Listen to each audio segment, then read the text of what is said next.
반갑습니다. 2024 고3 6월 모의평가 정치와 법 해설을 맡은 저는 박민아입니다.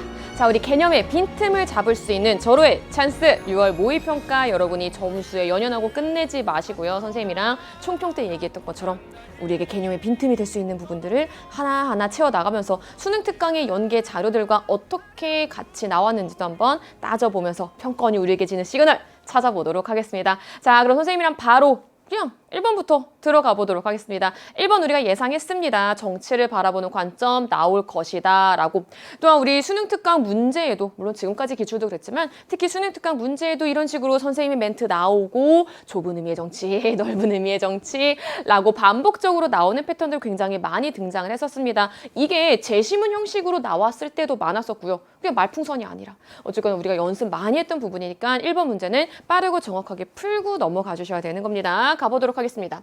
반려견 동호회 회원들이 그동안 의견 대립이 있었던 회장 선출 방식을 투표로 결정한 사례, 정치로 볼 수 있을까요?에 대해서 갑은 이렇게 얘기합니다. 저는 여기에서 포인트는 뭐예요? 저는 이런 반려견 동호회 회원들이 투표로 회장을 선출한 사례를 정치로 볼 수 있습니다. 왜냐하면 포인트 여기 다양한 사회 집단에서 이해관계를 조정하고 갈등 해결해 나가는 모든 활동을 정치라고 생각합니다. 따라서 넓은 의미의 정치가 되는 거겠죠. 반면에 을은 이렇게 얘기해요. 저는 이러한 사례는 정치라고 보지 않습니다. 라고. 왜요? 정치는 정치 권력을 획득, 유지, 행사하는 국가 고유의 활동만을 의미하기 때문에 라고 되어 있습니다. 따라서 좁은 의미의 정치에 해당하게 되는 거겠죠. 되셨나요? 여기까지. 자, 그럼 바로 1번부터 살펴보도록 하겠습니다. 갑의 관점은 음주운전 처벌 강화를 내용으로 하는 국회의 동그라미법 개정안 의결 과정. 자, 국회와 관련된 활동은 국가와 관련된 활동, 국가와 관련된 활동을 넓은 의미의 정치에서 정치로 보지 않는다. 잘못됐죠? 왜? 요 모든 사회 집단에는 국가를 포함한 모든 사회 집단이기 때문에 1번 잘못된 설명이 됩니다. 2번 보도록 하겠습니다. 을의 관점은 좁은 의미의 정치인데 학급 회의를 통해서 수학여행 장소를 결정하는 과정을 정치로 보겠어요? 그렇지 않겠죠? 2번 잘못된 설명이 됩니다. 3번 살펴보도록 하겠습니다. 갑과 달리 을의 관점은 여기다 포인트 잡아볼까? 정치를 통해 사회적 갈등을 해결할 수 있다. 자, 우리 이번 수능 특강에서 선지로 등장했던 부분입니다. 어떤 부분이? 국가와 관련된 활동을 정치로 본다 라는 것뿐만이 아니라 정치를 통해 사회적 갈등을 해결할 수 있다 라고 했던 부분 선지로 있었습니다. 따라서 갑과 달리 을의 관점은이 아니라 정확하게 보면은 좁은 의미의 정치와 넓은 의미의 정치 모두에 해당할 수 있는 설명이 되는 거겠죠. 4번 살펴보도록 하겠습니다. 다른 사회 집단과 구분되는 국가 고유한 특성이 존재한다. 특수성이 존재한다. 어디에서만 나타나는 게 정치다? 국가에서만 나타나는 게 정치다 라고 보는 관점이 있기 때문에 이 설명은 지금 좁은 의미의 정치에 해당이 되는 거겠죠. 갑의 관점은 넓은 의미였잖아요. 따라서 4번 잘못된 설명이 되는 거고요. 마지막 5번 보도록 하겠습니다. 이거는 우리가 많이 연습했던 부분이죠. 다원화된 현대사회의 정치 현상을 설명하기에 더욱 적합한 것은 을에 비해 갑의 관점은 넓은 의미의 정치에 해당이 되는 거겠죠. 그렇기 때문에 정답 몇 번? 옳은 것은 5번. 이라고 빠르고 정확하게 풀어주시면 됩니다. 자, 이제 2번 문제 살펴보도록 하겠습니다. 법치주의 유형 A, B에 대한 설명으로 옳은 것은 이라고 되어 있습니다. 인류는 명목상 법률에 의하기만 하면 법치주의를 준수한 것으로 보는 A로 인해 법률에 의하기만 하면 법치주의를 준수한 거다. 그럼 A는 뭐가 되는 거예요? 형식적 법치주의가 되는 거겠죠. 이에 대한 반성으로 등장했다라고 하는 거 꼭 기억해 주셔야 된다라고 했었죠. 물론 우리 발문에는 법치주의 유형이라고 나와 있지만 법치주의의 발전 과정 흐름상으로 여러분들이 기억을 해주셔야 됩니다. 따라서 목적과 내용도 정의에 부합해야 된다. 국가작용이 법률에 근거할 뿐만이 아니라 무엇에 등장하게 됐다? 그렇지. B는 바로 실질적 법치주의에 해당하는 설명이 되는 거겠죠. 되셨나요? 여기까지? 자, 그럼 이제부터 1번부터 보도록 하겠습니다. 국가 권력 행사 시 법률에 근거해야함을 간과한다. 형식적 법치주의가? 아니, 내가 지금 말로 했지만 형식적 법치주의잖아요. 그 말은 형식적 합법성을 고려해야 된다라는 의미이기 때문에 국가 권력 행사 시 법률에 근거해야 함을 간과한다. 잘못된 설명이 되는 거겠죠. 2번 살펴보도록 하겠습니다. 2번 여러분이 조금 헷갈렸을 수 있지만 그래도 알고 있는 내용과 연결시켜 보세요. 예를 들면은요. 실질적 법치주의에서 실질적 법치주의를 구현하기 위한 제도 무엇이 있었죠? 대표적으로 위헌 법률 심사 제도가 있었죠. 법률의 목적과 내용이 헌법에 위배되는 경우 그 효력을 잃게 하는 거였잖아요. 그 말은 무엇이 더 우위에 있다라고 보는 거예요. 헌법에서 추구하고자 하는 인간의 존엄성, 정의, 헌법이 추구하고자 하는 가치를 법률이 따라야 된다라고 하는 거기 때문에 헌법보다 법률이 우위에 있음을 강조하는 거 잘못된 내용이 됩니다. 약간 라고 생소했겠지만 이 내용과 연결시켜서 생각해보면 금방 잘못된 선지임을 찾으실 수 있었을 겁니다. 3번 살펴보도록 하겠습니다. 우리나라에서 기본권을 제한할 때 준수해야 하는 과잉금지의 원칙. 이번에 과잉금지 원칙이 시험 문제에 은근히 솔솔하게 나오고 있습니다. 과잉금지 원칙 뭐예요? 기본권을 제한하려고 할 때 입법 기본권을 제한하려고 하는 목적에 맞추어진 범위 안에서만 해야 돼. 이 범위를 벗어나서는 안 돼라고 하는 거기 때문에 목적과 내용이 통치의 목적과 내용 역시 정의에 부합해야 돼라고 하는 실질적 법치주의의 실현과 연결시킬 수 있겠죠. 따라서 3번이 옳은 설명이 돼서 정답 몇 번? 2번에 3번. 자, 우리 4번, 5번도 살펴보도록 하겠습니다. 통치의 형식적 합법성을 확보해야 함을 강조한다. 선생님이랑 1번 선지에서 1번 선지에서 봤던 내용과 연결이 되는 거죠. 자, A와 달리 B는 이라고 되어 있는데 형식적 법치주의에서도 형식적 합법성 확보해야 함을 강조하는 거죠. 따라서 잘못된 설명. 5번 보도록 하겠습니다. 국가 권력으로부터 시민의 기본권을 보장하는 것을 목적으로 하는데 B와 달리라고 되어 있습니다. 실질적 법치주의 목적으로 하고 있는 거죠. 그렇기 때문에 5번 잘못된 설명이 돼서 2번에 옳은 것은 정답 3번. 이렇게 찾을 수 있었습니다. 약간 생소한 선지가 나왔지만 우리가 조금만 생각해보면 뭐 그렇게 어려운 문제는 아니었습니다. 자, 3번 보도록 하겠습니다. 기본권의 유형 A라고 되어 있습니다. 기본권 침해 시 구제 가능성이 없다면 사실은 여기까지 끊고도 왠지 어떤 기본권이 나오겠구나 라고 여러분이 바로 좀 생각을 하셨을 수 있었을 겁니다. 혹시 우리가 끝까지 읽어보자. 기본권 보장의 실효성이 없으므로 기본권이 침해되거나 침해당할 우려가 있을 경우에 국가의 여기가 포인트네. 필요한 조치나 구제 절차를 요구할 수 있는 권리. 국민의 기본권이 침해되었을 때 침해된 기본권에 구제를 요청할 수 있는 권리인 A는 뭐가 되는 거예요? 바로 청구권이 되는 거겠죠. 자, 이제부터 1번부터 살펴보도록 하겠습니다. 청구권 설명 정답. 기본권 보장을 위한 기본권으로. 선생님이랑 같이 했던 친구들 내가 막 모션을 가지고도 연습해줬잖아. 기본권 보장을 위해서 침해된 기본권이 있을 때 이것을 보장하기 위한 카드처럼 꺼낼 수 있는 수단적 성격의 권리이다. 1번 끝. 1번이 누가 봐도 정답이야. 옳은 거 찾아야 되니까. 아마 여러분은 실제 시험에서는 3번 문제는 거의 1분 컷으로 풀고 조심스럽게 예측하는데 넘어갔을 겁니다.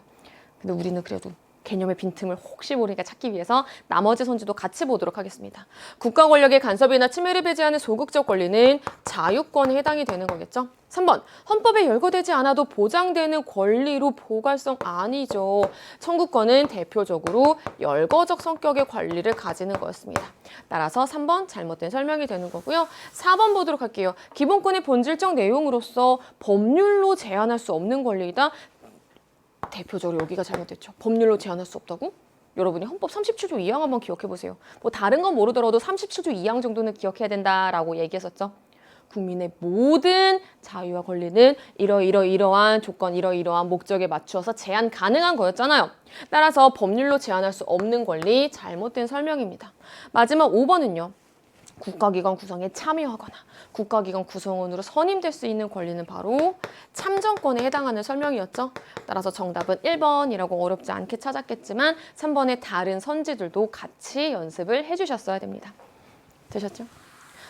자, 4번 문제 우리 수능 특강 개념 플러스 그리고 심화 탐구 자료와 연계시킬 수 있는 부분이었습니다. 우리 수능 특강에서도 나왔던 자료들을 조금만 비튼 거예요. 그리고 여기다 하나 더 추가할 수 있다라고 여러분에게 선생님이 설명해드렸었는데 거의 비슷한 패턴으로 나왔죠. 물론 이거는 어렵지 않기 때문에 여러분들이 금방 풀어냈을 겁니다. 다음의 법률 재개정 이후에서 공통적으로 강조하고 있는 여기가 체크. 우리나라 헌법의 기본 원리에 대한 설명으로 가장 적절한 것은 여러분은 머릿속으로 빨리 헌법의 기본 원리 6개를 쭉 떠올려 주시고 읽어주셔야 되는 거죠. 공통적인 거 찾아주셔야 됩니다. 저소득 국민, 영세도시 빈민, 실업자 등을 지원해서 빈곤 문제에 대한 사회 안정망의 기초를 튼튼히 하는 한편 빈곤 가구별로 자활 지원 계획을 수립하고 이에 맞는 빈곤의 장기화를 방지하려고 한다. 그리고 공통적으로 찾아야 되니까 밑에 것까지 읽자. 세무법률을 개정하려고 하는 이유는 둘 이상의 태아를 임신하고 있는 여성 근로자에게는 출산 전후 휴가를 현행 90일에서 120일로 확대하고 둘 이상의 태아를 임신하고 있다는 게 무슨 뜻인지 알겠지. 또한 그중 유급휴가 부분을 60일에서 75일로 확대하려고 하는 것은 모든 국민의 인간다운 생활을 보장하기 위한 헌법의 기본 원리, 복지국가의 원리와 연결시킬 수 있는 거겠죠. 자, 우리 복지국가 원리에 대한 설명으로 가장 적절한 것은 보도록 하겠습니다. 사실 여러분 시험 문제부터 1번부터 읽었어요? 뭐 그랬을 수도 있지만 눈에 딱 들어오긴 하죠. 관련된 헌법으로 모든 국민의 인간다운 생활을 할 권리를 가진다를 들 수 있다. 정답은 5번.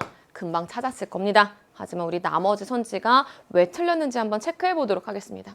근데 입헌주의 헌법에서부터 강조된 원리이다. 우리 이번 수능 특강 문제에서 수능 완성도 마찬가지지만 이 기본권 또한 헌법의 기본 원리가 이 문제들만 등장을 하는 게 아니라 헌법 의미의 변총과 연결시켜서 선지로 쓱쓱 등장을 하고 있습니다. 따라서 같이 기억을 해주셔야 된다라는 시그널이 이렇게 반영이 된 거죠. 따라서 근대 입헌주의 헌법이 아니라 현대 복지국가 헌법에서부터 강조된 원리로 연결시킬 수 있는 거겠죠. 따라서 1번 잘못된 설명. 2번 남북분단의 상황을 반영한 우리나라 헌법 특유의 원리는 평화통일 지향이죠. 따라서 2번도 잘못된 설명이 됩니다. 3번 실현 방안으로 침략적 전쟁의 부인, 국제평화유지 활동에 참여를 줄 수 있는 거는 그렇죠. 국제평화주의와 연결시킬 수 있는 부분입니다. 4번 보도록 하겠습니다. 국가 의사를 결정할 수 있는 최고 권력인 주권이 국민에게 있다. 답 다 나왔네. 국민주권의 원리. 정답 몇 번? 5번. 이렇게 찾아낼 수 있는 부분이었습니다. 되셨죠? 답도 어렵지 않게 찾았습니다. 여기까지 대단원 1단원에서 출제된 부분이었습니다. 아마 빠르고 정확하게 푸셨을 겁니다. 이제 5번 볼게요. 선생님이 5번을 보고 와 5번은 솔직히 정말 빨리 풀었겠다 생각은 했어요. 왜냐면은 여러분 이 표를 받자마자 딱 이렇게 느꼈던 건 뭐예요? 아 이게 그냥 기본적인 정부 형태 패턴은 아니구나. 왜냐면은 정치 상황과 좀 연결시켜야 되는 부분이구나 라고 감이 왔겠지만 내가 이게 왜 약간 내가 웃으면서 요거 이번에는 정말 선지 배열이라고 해야 되나? 보기 배열이 여러분을 살렸다 라고 약간 느꼈던 게 뭐냐면요. 가보자. 갑국은 행정부가 법률안 제출권을 가지고 있지 않으며 행정부가 건너가서 법률안 제출할 수가 없대. 그러니까 선생님이랑 같이 했던 친구들 입법부와 행정부 간의 관계 생각하라 그랬지? 둘의 구름다리가 있어 없어? 없어. 따라서 갑국은 뭐가 되는 거예요? 대통령제. 발문 봐봐.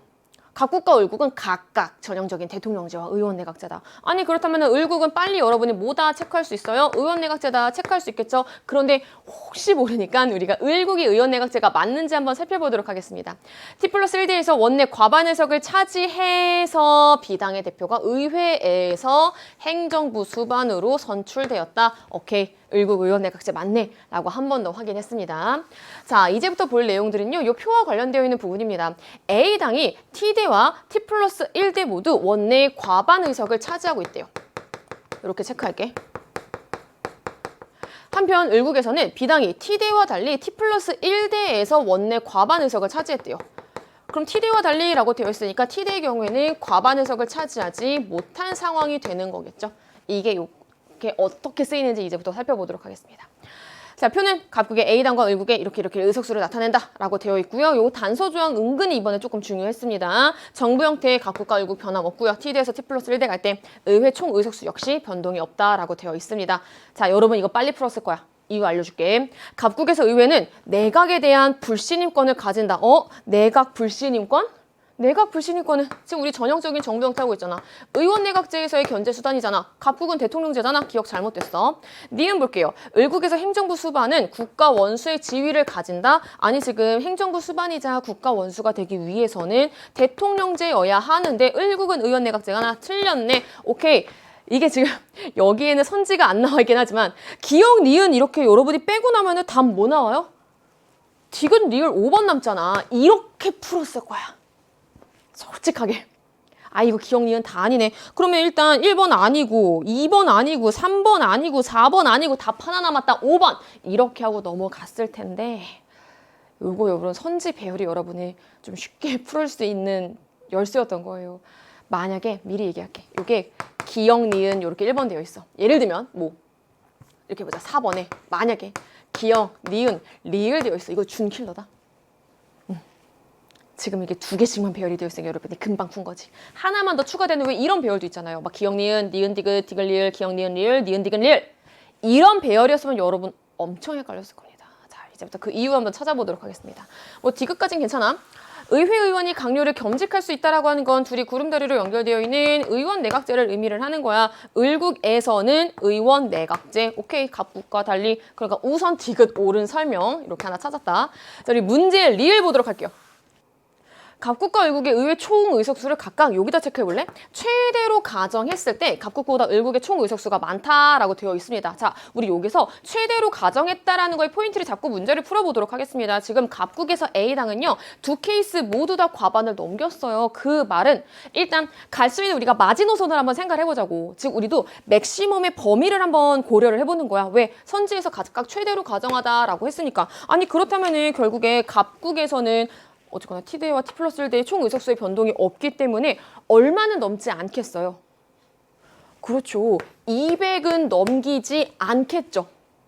됐어요? 아니 왜냐면은 예를 들면은 만약에 갑국의 총 의석수가 200석이라고 가정을 해봐. T대 한번 생각을 해봐. 과반은 절반을 초과를 해야 되는 건데 200의 절반은 100이잖아. 절반이잖아.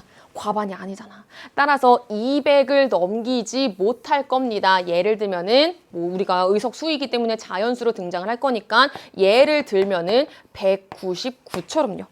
여기까지 이해되셨어요? 자, 반면에 을국 한번 생각을 해보세요. 을국의 경우에는요. B당이 T대에서 과반을 넘기지 못했어요. 물론 우리가 요거는 맥시멈의 범위를 생각하는 거니까 최소의 범위는 다시 우리가 잡아볼 수 있습니다. 하지만 우리는 최소의 범위가 아니라 최대로 가정했을 때를 생각하고 풀어보는 겁니다. 다시 을국의 경우에는요. 과반을 넘기지 못했어요. T대에서 을국의 B당이 T 플러스 1대에서만 과반을 넘겼습니다. 그 말은 무엇을 의미하는 거예요? 260은 넘기지 못하겠구나. 즉 260 미만에서 마지노선이 끊기겠구나 라는 거 생각하시면 되는 거죠. 예를 들면은 자연수로 고민을 해볼 필요가 있는 거니까 259석처럼요. 여기까지 되셨어요? 아니 그러면은 결국에 갑국과 을국의 의회 총의석수를 각각 최대로 가정을 한다면은 갑국보다 을국의 총의석수가 범위로 따져를 보더라도 더 많은 상황이 되는 거죠. 따라서 정답은 몇 번? 디귿 리을에 해당하는 5번 이렇게 들어갈 수 있는 거였습니다. 되셨죠? 따라서 만약에 뭐 니은 디귿 리을 아니면은 뭐 기억의 선지가 바뀌거나 이런 식으로 여러분이 등장을 했더라면은 굉장히 헷갈릴 수 있는 요소도 될 수 있었다라고 하는 거 기억을 해주시면 됩니다. 되셨나요? 자, 이제 우리 6번 문제 넘어가 보도록 하겠습니다. 6번은요, 정말 이번 수능 특강 교재에서 강조하고 있는 내용이 다 들어가 있습니다. 우리 지방자치랑 관련해서 수능 특강 연계 교재에서 지금까지 안 나왔던 내용들이 지방자치랑 관련된 내용들이 막 출제가 됐었거든요. 그걸 연계해서 응용해서 나왔다라고 여러분이 생각해 주시면 될 것 같아요. 자, 가보도록 하겠습니다. 조례로 정한 특정한 사항에 대해서 반드시 주민투표를 실시하도록 규정한 동그라미 조례안이 의결되자 끝까지 읽어야 돼. 어디까지 읽어야 돼? 여기 A가 제의를 요구했대. 오케이. 조례안에 대해서 제의를 요구할 수 있는 거는 둘 중에 어디예요? 선생님 이거 어떻게 공부하자라고 했었지? 전체 국가기관 중앙정부 한번 떠올려 본다면은 입법부와 행정부의 관계로 떠올려 본다라면 생각하면 편하다 그랬죠. 마치 법률안에 대해서 제의 요구를 대통령이 하는 것처럼 예를 들면은 비유를 해보자면은 조례안에 대해서 제의를 요구하는 것 역시 집행기관인 어디에서 담당하는 거예요? 그렇죠. 지방자치 단체의 장이 하게 되는 거겠죠. 자, 끝까지 읽어보자. 그러나 B는 조례안을 원한대로 재의결할 거. 오케이. 조례안을 의결하는 곳인 B는 어디가 되겠어요? 지방의회가 되는 거겠죠. A는 조례안에 대한 재의결을 대법원 소를 제기했다. 대법원은 A의 재량으로 주민투표 실시 여부를 결정할 수 있도록 지방자치법에 반하는 이러이러한 규정은 여기 지방자치단체의 사무를 총괄하는 A. 오케이. 한 번 더 확인할 수 있었다. A는 지자체장이다. 동그라미 조례안에 대한 B의 재의결은 효력이 없다. 의결을 담당하는 조례에 대한 바로 지방의회. 한 번 더 확인했습니다. 1번부터 가보도록 하겠습니다. 지방자치단체장은 주민소환의 대상이 될 수 없다. 될 수 있다. 따라서 1번 잘못된 설명. 2번 살펴보도록 하겠습니다. 지방의회는 지방자치법을 개정할 수 있는 권한을 가진다? 아니죠. 우리나라에서 법률의 재개정의 권한은 누가 갖고 있는 거였어요? 국회에서 갖고 있는 거였죠. 2번 잘못된 설명. 3번 살펴보도록 하겠습니다. 요거는 체크해볼게. 지방자치단체의 사무에 관한 규칙을 제정할 수 있다. 규칙은 어디서 제정하는 거였지? 지방자치단체의 장, 집행기관이었죠. A와 달리라니 잘못된 설명. B와 달리 A는 이겠죠. 4번 살펴보도록 하겠습니다. 요거 여러분 수능 특강에서 그대로 연계된 내용입니다. 여기 봐봐. 지방자치단체의 행정사무를 감사하는 권한. 선생님 계속 여러분에게 설명해드리지만 요거 외우기 힘들면은 좀 약간 중앙정부에서 입법부와 행정부의 관계로 우리나라에서 국회와 행정부의 관계로 떠올리면 쉽다. 우리나라 국회가 국정감사권을 갖고 있는 것처럼 의결기관인 지방의회에서 행정사무를 감사하는 역할을 갖고 있는 거겠죠. 따라서 B와 달리 A는이 아니라 A와 달리 B는 이라고 바꿔주셔야 되는 거죠. 4번 잘못된 설명이 됩니다. 마지막 5번 가보도록 하겠습니다. 이것도 선생님이 계속 설명하는 것처럼 국회와 행정부의 역할을 가지고 비유해서 여러분이 생각해 보시면 편하게 풀 수 있는 부분입니다. 지방자치단체 예산안의 심의 의결. 그렇지. 의결기관인 지방의회에서 이루어지는 거겠죠. 따라서 B는 A가 편성한 오케이. 정답 몇 번? 6번에 5번. 요렇게 풀 수 있었던 부분이었고요. 사실 이 문제는 여러분이 한 번만 외워주시고 수능 특강에 있는 문제들 풀어주시면서 선지 정리만 해주셨어도 맞추실 수 있었던 부분이었습니다. 되셨죠? 자, 7번 살펴보도록 하겠습니다. 밑줄 친 기억, 리을에 대한 옳은 설명만을 보기에서 고른 것은 요거. 빨리 풀고 넘어가야 돼. 동그라미 사건의 피해자 단체는 정책결정기구가 될 수 없습니다. 정책결정기구는 정책을 결정할 수 있는 공식적인 권한을 부여받은 입법부, 행정부, 사법부, 지방자치단체 등등이 포함될 수 있는 거겠죠. 그렇기 때문에 기억은 잘못된 설명.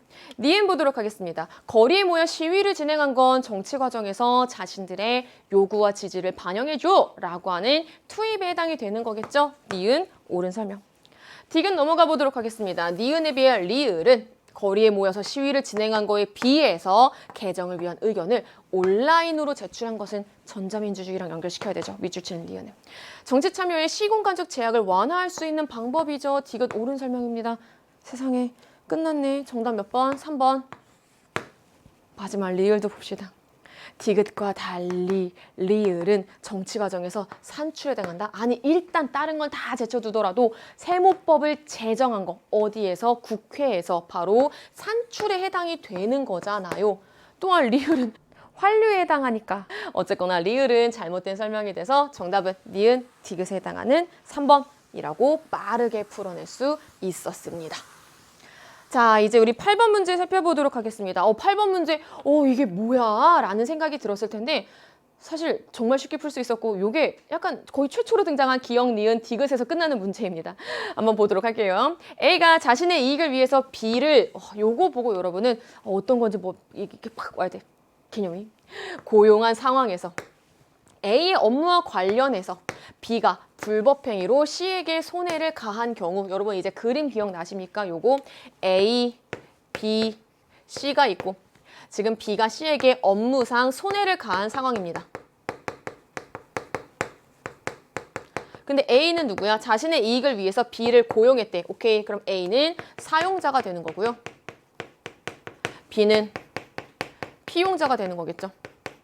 A가 C에 대해서 B의 선임 및 여기가 더 포인트가 되지 사무감독상의 과실에 대한 배상 책임을 부담하는 것을 뭐라고요? 그렇지. 사용자가 피용자의 선임 및 사무감독상의 과실에 대한 배상 책임을 부담하는 것을 우리는 바로 뭐라고 한다? 사용자 배상 책임이라고 한다. 요거 기억해 주시면 되는 거겠죠? 우리 특수불법행위 유형 중에서 두 번째 거. 자, 이제 우리 기억부터 바로 살펴보도록 하겠습니다. 요거 많이 나오는 선지가 약간 변형된 것 뿐입니다. 가볼게요. 가에 따른, 요거에 따른 사용자의 말 넣어봐. C에 대한 손해배상 책임이 인정된다면은 결국 무엇이 전제로 깔려 있는 거예요? 아니, 사용자 배상 책임이 성립한다라고 하는 거는 피용자의 일반 불법행위 책임이 성립했다라고 하는 거를 전제로 깔고 있는 거잖아요. 그렇죠. 따라서 B의 피용자의 말 넣어볼게. C에 대한 일반 불법행위 책임은 배제되지 않는다. 그렇지. 기억 정답이지. 되셨죠? 기억 옳은 설명. 자, 이제 니은 살펴보도록 할게요.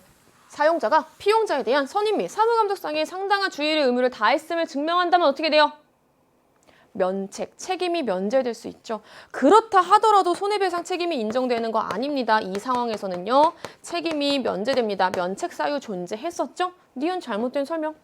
마지막 D급 보도록 하겠습니다. 사용자 배상 책임에 따른 사용자의 손해배상 책임이 인정되기 위해서는 사용자와 피해를 입은 자 사이에 계약이 있어야 된다? 아니 지금 특수불법행위 조금만 더 범위를 넓혀보면 불법행위 한번 떠올려 보세요. 불법행위는요. 특별한 관계가 있는 자들의 가해 행위가 아니잖아요. 이해되셨어요? 즉 특별한 관계가 없는 자들 사이에서 발생한 가해 행위가 불법 행위랑 연결이 되는 거잖아요. 특별한 관계가 있는지 없는지 뭐 예를 들면은 계약 관계, 서로 채권 채무 관계가 있는지 없는지 여부를 전제로 하는 게 아니라 이 관계와 무관하게 이루어진 가해 행위를 전제로 하고 있는 거기 때문에 계약이 있어야 한다. 잘못된 설명이 되는 거겠죠. 이해되셨어요? 따라서 8번의 정답 몇 번? 기억 딱 하나, 1번 이렇게 되는 거예요. 되셨죠? 이렇게 선지 3개 나오는 패턴도 요게 다야? 라고 당황하지 말고 그럴 수도 있구나 라고 익숙해지셔야 됩니다. 되셨죠? 자, 이제 9번 문제 넘어가 보도록 하겠습니다. 9번 문제 여러분이 조금 이거 킬러? 라고 생각을 했을 수도 있겠는데 왜 그러냐면은 이런 문제를 읽어내는 연습이 아직 덜 돼 있어서 그런 거예요. 근데 여러분에게 계속 강조해 드립니다. 수능 특강, 수능 완성, 물론 우리들의 기출 문제들에서도 계속 보여주고 있는 거지만 특히 수능 특강, 수능 완성에서는 여러분이 생소하고 약간 어색하게 느껴질 수 있는 긴 제시문들을 준비를 해놔요. 그러니까 여러분들이 그걸 읽어내면서 문제를 풀어내는 연습을 하는 게 바로 뭐가 되는 거야? 이게 연계야. 이렇게 해서 내가 이렇게 풀어내봤었지 라고 하는 그 힘이 바로 연계로 연결되는 겁니다. 되셨죠? 가보도록 할게요. 갑과 을은 법률혼을 하고 3개월 후에 자신이 을과 육촌 사이임을 이유로 혼인 무효의 소를 제기했대요. 1심 법원은 갑과 을의 혼인신고가 8촌 이내 혈족 사이의 혼인신고이므로 혼인이 무효임을 확인했대요. 을은 이에 대해서 불복했대요. 그래서 뭐 했대? 항소했대. 항소했다라는 거는 일단 몇 심에서, 항소심은 어디에서 이제 이루어지는 거야? 항소, 상고니까 항소심은 뭔가 2심 법원에서 이루어지는 거겠다. 항소심 계속 중에, 즉 2심이 계속 중에 8촌인의 혈족 사이의 혼인을 금지한 걸 동그라미 조항이래. 그리고 동그라미 조항을 위반한 혼인을 무효로 하는 세모 조항에 대해서 이 두 가지 조항에 대해서 잘 봐 이제부터. A에 위헌 법률 심판 제청 좀 해주세요 라고 하는 신청을 했대. 누가 했대? 위로 쭉 올라가 봐. 을이 했대. 을이 지금 뭐 한 거야? 여러분 왠지 이런 표현 때문에 막 이게 뭐야? 라고 생각을 했을 텐데 그냥 쓱 읽어봐봐. 위헌 법률 심판 제청 좀 해주세요 라고 하는 신청을 한 거야. 자, 어디에서 한 거야? 항소심 계속 중에 한 겁니다. 그 A는 어디가 되는 거예요? 2심 법원이 되는 거겠죠. 2심 법원. 되셨어요? 여기까지? 지금 A는 어쨌거나 항소심이기 때문에 2심 법원이었을 겁니다. 되셨죠? 자, A가 을의 항소 및 무엇도 기각했대? 신청도 기각했대. 그러자 을은 해당 조항이 자신의 혼인의 자유를 침해한다면서 B의 헌법소원 심판을 청구한 상황이 되는 겁니다. 됐어요? 자, 이제 여러분이 바로 연결시켜야 되는 건 뭐예요? 그렇지. B의 헌법소원 심판을 청구했다. B는 어디가 된다? 헌법재판소가 된다라고 하는 걸 찾아낼 수 있겠죠. 자, 헌법재판소는요. 동그라미 조항과 세모 조항 모두 정당한 입법 목적 달성을 위한 적합한 수단이지만 그래, 수단의 적절성까지는 인정. 하지만 동그라미 조항과 달리 세모 조항은 과잉금지 원칙에 위배되었다라고 결론을 내린 겁니다. 우리 수능 특강이 이번에 너무 많이 나와 있는 문제 중에 하나가 재신이 쭉 나와. 과잉금지의 원칙에 파생 원칙과 연결되어서 그래서 과잉금지 원칙을 위배한 건데 안 한 건데 라고 하는 거를 선생님이 수능 특강 연계 비밀 그 강의에서 무조건 먼저 찾아 라고 얘기를 해드렸는데 이렇게 쓱 나오잖아요. 그러니까 여러분 사실은 위에서부터 읽어야 되는 건 맞지만 여길 놓치시면 안 되는 거예요. 세모 조항은 과잉금지 원칙에 그래서 위배됐다라는 거예요. 동그라미 조항은 달리이기 때문에 위배된 거예요. 과잉금지 원칙에 위배되지 않은 겁니다. 되셨죠? 1번부터 한번 가보도록 하겠습니다. 사실 9번, 내가 한숨을 왜 쉬었지? 내가 한숨을 쉰 이유는 여러분이 약간 걱정이 돼. 야, 문제 요거 맞추고 끝냈을까 봐. 맞추긴 맞췄을 거야. 왜? 답이 1번이니까. 헌법재판소는 정당 해산 심판을 관장한다. 그대로 정답이지 뭐. 헌법재판소의 권한 5가지 떠올려봐. 헌법소원 심판, 위헌 법률 심판, 탄핵 심판, 권한쟁의 심판, 정당 해산 심판. 끝. 1번 정답 하고 넘어갔겠지. 그리고 10번을 열심히 풀었을 거야. 그래도 우리는 나머지도 같이 보자. 알았죠? 자, 이제 여기 볼게요. 헌법재판소 재판관 9명 중에서 3명에 대한 지명권을 가진다. 여러분 이제 머릿속을 쭉 한번 떠올려보세요. 헌법재판소 재판관 9명은 대통령이 임명하는데 그중에서 3명은 국회에서 이게 쭉 나와야 돼. 3명은 국회에서 선출한 자를 3명은 대법원장이 지명하는 경우를 포함한다 라고 하는 거였죠. 됐어요? 아니 그러면은 이거 여기까지 쓴 거. 여기까지는 누구의 권한이에요? 대법원장의 권한이었죠. 아니 근데 우리가 다른 건 모르겠지만 일단 A가 대법원은 아니잖아요. 이해되셨어요? 아니 A가 대법원은 아니라는 건 확실해요. 왜? A는 지금 항소심의 계속 중인 거잖아요. 항소심의 담당하고 있는 법원이잖아요. 그러면 항소심인데 어떻게 A가 대법원이 되겠어? A는 대법원은 아니겠지. 따라서 A의 장 아니겠지. 2번 잘못된 설명. 3번 살펴볼게요. 명령 규칙의 위법성에 대한 심사권을 가지는 건 각급 법원이 모두 갖는 거였죠. 따라서 A와 달리 잘못된 설명. B와 달리 A가 갖는 거겠죠. 4번 살펴보도록 하겠습니다. A는 을의 신청에 대한 결정으로 을이 뭘 신청했어요? 저기 위헌 법률 심판 제청 좀 해줘 라고 신청했어요. 동그라미 조항과 세모 조항에 대한 위헌 확인 구원을 위헌 법률 심판을 헌법재판소에 제청했습니까? 아니요. 왜? 이 신청도 기각했다며. 이 신청도 기각했다며. 따라서 잘못된 설명이 됩니다. 이거는 사실은 읽어낼 수 있는 연습이 있냐 그 정도 묻는 문제라고 봐주셔도 돼요. 솔직히. 그리고 마지막 5번 살펴보도록 하겠습니다. B는 헌법재판소는 8천 이내 혈족 사이의 혼인을 금지한 동그라미 조항이 입법 목적 달성에 필요한 범위를 넘는 과도한 제한이라고 결정했다. 자, 선생님이 지금 이렇게 체크한 부분 있죠. 입법 목적 달성을 위해서 필요한 범위 안에서 해야 되는데 그거를 넘었어. 쉽게 선을 넘었어 라고 한 거예요. 즉, 이 표현은 무엇과 일맥상통하는 거예요? 과잉 금지의 원칙을 선 넘었네, 위배했네 라고 보는 거죠. 동그라미 조항이 위배했습니까? 안 했죠. 위배한 건 뭐예요? 세모 조항이었잖아요. 그렇기 때문에 5번 잘못된 설명이 돼서 9번에 옳은 것은 정답 1번. 이렇게 찾을 수 있는 문제였습니다. 정답 약간 5번과 결이 비슷해. 1번하고 넘어갔을 거야. 그런데 그렇게 넘어가서는 안 되는 많은 것을 내포하고 있는 문제였습니다. 자, 10번 문제 한번 살펴보도록 하겠습니다. 10번도 어렵지 않았습니다. 다음과 같은 아동청소년 범죄처벌법이 우리나라 국회에서 제정돼서 공포하고 시행된 경우를 상정하고 이에 대해서 죄형법정주의에 근거해서 여러분 뭐 생각해야 돼요? 죄형법정주의의 파생 원칙 떠올려 보시면 되겠죠. 여기에 비추어서 가에 들어갈 옳은 진술만을 생각해 보세요 라고 하는 거예요. 사실은 우리가 요 내용들을 쭉 물론 다 읽는 것도 의미가 있지만 이제 어떻게 푸셔야 돼요?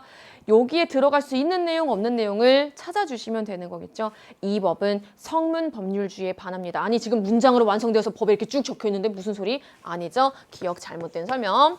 니은 보도록 할게요. 3조는 명확성의 원칙에 반합니다. 그럼 3조를 빨리 봐야지. 불량한 행동을 한 아동 청소년은 3년 이하의 징역에 처한다. 명확성의 원칙이 뭐였지? 무엇이 범죄이고 그 범죄에 대해서 어떤 처벌 등등이 내려지는지가 누구나 알 수 있도록 명확하게 규정이 되어 있어야 되는 건데 대표적으로 어디가 이상해요? 여기 불량한 행동을 한 아동 청소년. 불량한 행동이 뭐야? 길거리에 침을 뱉었어. 불량해?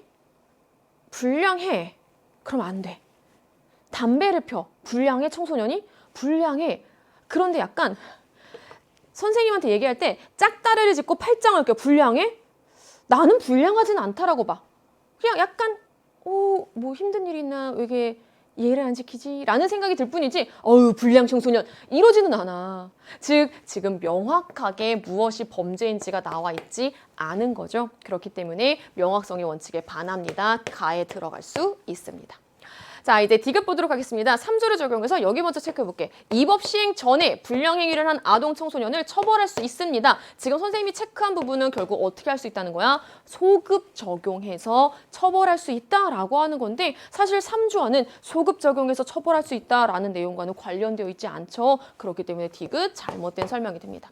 마지막 리을 볼게요. 이번에는 4조랑 5조를 비교하래. 그리고 적정성의 원칙에 반하는지를 한번 살펴보래. 적정성의 원칙이 뭐였는데 쉽게 설명하면 범죄와 형벌 사이에는 비례가 있어야 된다. 균형이 있어야 된다. 그래서 비례성의 원칙이라고도 했잖아. 작은 범죄에는 작은 형벌, 큰 범죄에는 쉽게 중한 범죄에는 큰 형벌. 비례했을 때 이게 맞춰져야 된다라고 하는 거였죠. 과연 그런지 아닌지 4조와 5조 보도록 하겠습니다. 타인의 재물을 절취했어요. 물론 하면 안 돼. 타인의 재물을 절취하면 무기징역이래. 기한이 없어. 그냥 무기징역이야. 쭉 살아야 돼. 사람의 신체를 상해했어. 7년 이하래. 7년 이하. 맥시멈이 7년이야 결국. 아니 사실은 물건을 훔쳐서도 안 되고 신체를 상해서도 안 되는 거 다 맞는데 지금 둘 사이에 비례가 이루어집니까? 4조와 5조에 비춰보았을 때 아니 상해를 한 게 7년 이하면은 재물을 절취했으면은 그래도 요와 뭐 비슷한 뭐 언저리 정도여야 될 텐데 무기징역은 너무 같잖아. 비례가 이루어지지 않았죠. 그렇기 때문에 적정성의 원칙에 반합니다. 리을 옳은 설명이 됩니다. 따라서 정답 몇 번? 니은 리을에 해당하는 4번 요렇게 체크할 수 있었습니다. 자, 우리 이렇게 해서 선생님이랑 이면 문제까지 마무리를 했습니다. 자. 여기까지 아마 여러분 쉴 틈 없이 문제 풀었을 거예요. 약간 중간에 멈칫하지도 않았을 것 같아요. 왜냐하면 5번도 답이 너무 빠르게 나오고 9번도 답이 너무 빠르게 나와서 10번까지는 쉬지 않고 풀어서 아마 10번까지 조심스럽게 예측하는데 한 12분 컷? 여기까지 괜찮은데 이번 정법 생각했을 텐데 3면부터는 조금씩 뭔가 걸리는 내용들이 나왔을 겁니다. 한번 3면부터 들어가 보도록 하겠습니다. 민법의 기본 원칙 A, B. 우리 근대라는 말 따로 안 붙었어. 그럼 여러분 크게 몇 가지로 떠올려 주셔야 돼? 6가지로 떠올려 주셔야 됩니다. 자기의 잘못에 대해서만 책임을 진다라는 A 끝났어. A는 뭐가 되는 거예요? 과실 책임의 원칙. 다른 편으로는 자기 책임의 원칙이라고도 하는 거죠. 개인의 책임의 범위를 명확히 함으로써 개인의 자유와 권리를 보호했다. 옳은 설명이죠. 그러나 애인만 고집할 경우에는 타인의 행위로 인해 피해를 입었음에도 불구하고 구제받을 수 없는 억울한 피해자가 발생할 수 있어서 오늘날 민법에는 가해자의 고의나 과실이 없어도 일정한 요건이 충족된다면 그 행위로 인해 발생한 손해에 대해서 배상을 인정하는 무엇? 과실 책임의 원칙이 도입되었다. 너무 쉽게 찾았네. 자, 이제 기업부터 살펴보도록 하겠습니다. 과실 책임의 원칙에 기초하고 있는 우리나라 민법은 여기에 문제점이 등장을 하니까 무과실 책임의 원칙을 적용할 수 있는 규정을 같이 두고 있는 거죠. 정답 일단 기억 옳은 설명. 아니 예를 들면 뭐 있어요? 우리 대표적으로 교육과정 안에서 배웠던 거. 물론 뒤에 선지에도 나오지만 그렇지. 공작물의 관리 소홀로 인해서 소유자가 지는 책임. 전형적인 절대적 무과실 책임의 원칙이 적용되는 거였죠. 이런 거 같이 규정하고 있잖아. 선생님 이게 법에 이런 게 있는지 없는지를 저희가 다 알아야 하나요? 이게 몇 조에 뭐가 있나요를 여러분이 묻고자 하는 게 아니잖아요. 딱 떠올려 보세요. 맞아. 공작물 등의 관리 소홀로 인해서 그때 소유자가 지는 책임은 면책 사유가 인정되지 않는 무과실 책임이었지 라는 식으로 여러분이 떠올려 주시면은 B가 적용할 수 있는 규정 있었네 라고 여러분이 떠올릴 수 있는 거잖아요. 따라서 기억 옳은 설명이 되는 거고요. 니은 보도록 할게요. 고의 또는 과실로 인한 위법행위로 타인에게 손해를 가한 자는 그 손해를 배상할 책임이 있다 라고 민법의 규정이 있어요. 이거는 과실 책임의 원칙을 설명할 수 있는데 적합하겠죠. 그대로. 따라서 니은 옳은 설명. 와 정답 몇 번? 여러분 이거 빨리 1번하고 넘어갔겠다. 1번 끝. 치 아니야. 우리는 디귿도 볼 거야.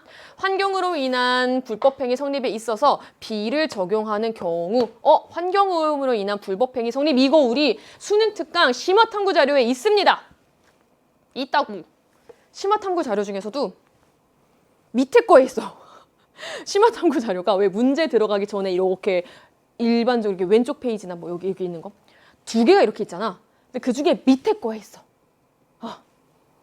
무과실 책임의 원칙이 적용되는 대표적인 사례 선생님이 우리 고등학교 교육과정 하에서는 좀 유형화시켜서 기억해도 좋다라고 했었죠. 앞에서 말했던 공작물 등의 소유자가 지는 책임, 관리 소홀로 인해서 또한 제조물 관리에 의해서 제조물로 인해 타인에게 손해를 끼친 경우 제조업자가 지는 책임, 마지막 환경오염으로 인한 불법행위에 있어서 환경오염과 관련된 원인 제공자가 지는 책임. 대표적인 무과실 책임의 원칙이 적용되는 거였으니까 고의나 과실이 없음을 입증하면 면책 사유가 인정되지 않는 거였죠. 디귿 잘못 설명. 마지막 리을 살펴보도록 하겠습니다. 자신의 행위로부터 일정한 결과가 생길 수 있다는 걸 인식해야 되는데 그렇지 못한 채 한 행위로 인한 손해에 대해서만 배상 책임이 인정되는 거 아니죠. 무과실 책임의 원칙에 따르면은 고의, 과실 여부랑 상관없이. 그러니까 우리 민법에서는요, 사실 특히 불법행위랑 관련된 손해배상의 경우에도 한 번만 생각을 해보세요. 고의인지 과실인지 여부를 따지는 게 아니죠. 즉 가해자에게 고의나 과실이 없더라도 일정한 요건이 충족하면은 손해배상 책임을 지는 거잖아요. 따라서 리을 잘못된 설명이 돼서 정답은 기억 니은에 해당하는 1번 이렇게 볼 수 있었습니다. 자, 12번 볼게요. 여러분이 딱 이게 갑의 나이를 보자마자 오케이. 이거 미성년자의 계약과 관련된 거구나 라고 찾았을 거예요. 맞아. 근데 지금까지 나온 패턴과는 조금 달라. 왜냐면은 확답을 촉구할 권리, 뭐 철회권 이런 내용이 없어. 대신에 지금까지 안 나왔던 내용에서 법적 사고력으로 생각할 수 있습니까? 라고 하는 거를 묻고 있어요. 우리는 묻고 있으니까 대답을 해보자고. 가볼게요. 갑은 그동안 모은 용돈 10만 원으로 축구화를 사기로 마음먹었다. 축구화 사야지 라고 혼자 여기가 포인트. 마음 먹은 거야. 축구화 살 거야 라고 혼자 마음 먹었어. 1번 봐봐. 갑이 계약 체결 의사를 위한 의사 표시가 존재한다? 아니죠. 계약 체결을 위한 의사 표시 대표적으로 뭐가 있어요? 예를 들면 청약의 의사 표시가 있는 거죠. 이거 우리 2번 내가 그대로 얘기해 줄게. 우리 수능 특강에서 테마 10 재산관계화법 거기에서 재산관계화법 이렇게 10 써 있잖아. 바로 옆에 날개에 쓰여 있어. 청약과 승낙. 청약이 무엇이고 승낙이 무엇인지 그대로 날개에 쓰여 있어. 펴봐요. 확인해봐요. 있다니까.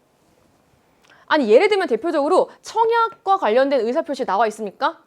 저 축구화 사려구요. 실제 이걸 응용하는 문제도 있어서 수능 특강에 축구화 사려구요 막 이게 아니라 축구화 사야지 라고 마음먹은 거잖아. 지금 여기에는 표시가 존재하지 않습니다. 해당되는 의사표시가. 자 이제 우리 나 살펴볼게요. 다음날 갑은 A백화점에서 마음에 드는 축구화를 딱 발견했어. 근데 일단은 포인트 한 번만 잡을게. 이 10만 원은 그동안 모은 용돈 10만 원이었어. 이제 축구화가 얼마야? 15만 원이야. 얼마가 부족해? 5만 원이 부족해. 난 못 사겠다. 주저하고 있었대요. 근데 갑이랑 친한 을이 나이는 일단 21살이야. 미성년자 아니야. 우연히 갑의 이런 사정을 알았대. 어떤 사정? 5만 원이 부족해서 축구화를 사고 싶지만 사지 못하는 상황. 갑에게 계약 체결의 의사를 표현했대요. 지금 현금 5만 원을 아무런 조건 없이 주겠다. 뭐 하겠다라는 거예요? 부담 없는 증여를 주겠다라고 하는 계약 체결의 의사표시를 말하고 있는 거예요. 이게 그냥 5만 원을 예를 들면은 내가 5만 원을 줄 테니까 예를 들면 우리 집 강아지를 매일 와서 산책시켜줘. 이거는 뭔가 조건이 있는 증여예요. 조건이 있는 거예요. 조건이 있는 계약이에요. 하지만 이거는 아무런 조건 없이 여기가 포인트예요. 의외로 5만 원 줄게. 아무런 조건 없어. 그냥 줄게. 라고 하는 계약 체결의 의사 표시를 밝혔습니다. 그 말은 나에는 을의 청약이 존재하지 않는다라고 볼 수 없죠. 계약 체결의 의사로 내가 줄게 라고 말한 거예요. 잘못됐죠? 자 이제 3번 살펴보도록 하겠습니다. 이번에는 다와 관련된 상황이에요. 갑은 일단 바로 자신의 유일한 법정 대리인인 어머니 병에게 전화로 을의 제안 사실을 알렸대요. 엄마, 을이 나한테 아무런 조건 없이 5만 원 준대 라고 알렸대요. 자 그랬더니 병은 갑에게 이렇게 말했대요. 을한테 그 돈을 받아 그래서 알아서 잘 사용해라 라고 말했대요. 갑은 을에게 고마워요 라고 말하면서 즉시 그 돈을 받았다 라고 되어 있습니다. 됐어요. 자 이제 3번 한번 읽어볼게. 일단 3번은 잘못됐어. 선생님 이거 약간 애매한데 애매한 거 따지기 전에 확실하게 아니야. 계약 당사자는 병이 아니야. 지금 부담 없는 계약, 부담 없는 증여와 관련된 계약이 있어서 계약 당사자는 을과 갑이야. 계약 당사자는 병이 아니죠. 그렇기 때문에 3번은 잘못된 설명이 되는 거예요. 되셨죠? 자 우리 4번은요. 약간의 여러분의 법적 사고력이 필요합니다. 우리 이 부분. 현금 5만 원을 아무런 조건 없이 주겠다라고 하는 거는 부담 없는 증여예요. 부담 없는 증여라고 하는 거는요. 일단 결론부터 얘기해 줄게. 미성년자가 법정 대리인의 동의 없이 단독으로 할 수 있습니다. 다시. 지금 이건 뭐라고요? 미성년자가 법정 대리인의 동의 없이 단독으로 가능합니다. 왜요? 부담 없는 증여가 대표적으로 어디에 들어가겠어요? 여러분이 이게 많이 헷갈렸던 이유가 지금까지 시험 문제에서는 미성년자의 계약과 관련된 내용들이 나올 때 미성년자가 단독으로 할 수 있는 법률행위가 범위를 정해서 처분을 허락한 재산의 처분행위, 용돈의 처분행위 정도만 나왔기 때문이야. 물론 이게 우리 22번에 5번 선지에 등장하고 있지만 하나 더 이제 기억을 해주셔야 되는 거죠. 권리만을 얻거나 의무만을 면하는 행위. 예를 들면 의무만을 면하는 행위가 아무 조건 없이 채무를 변제해 주는 거였어.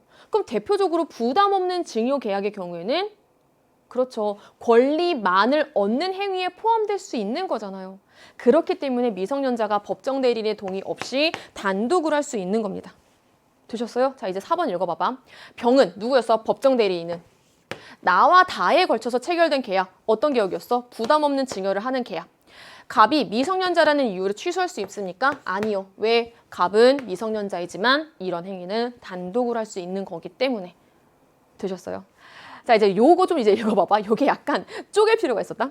그래, 을한테 그 돈을 받아서 알아서 잘 사용해.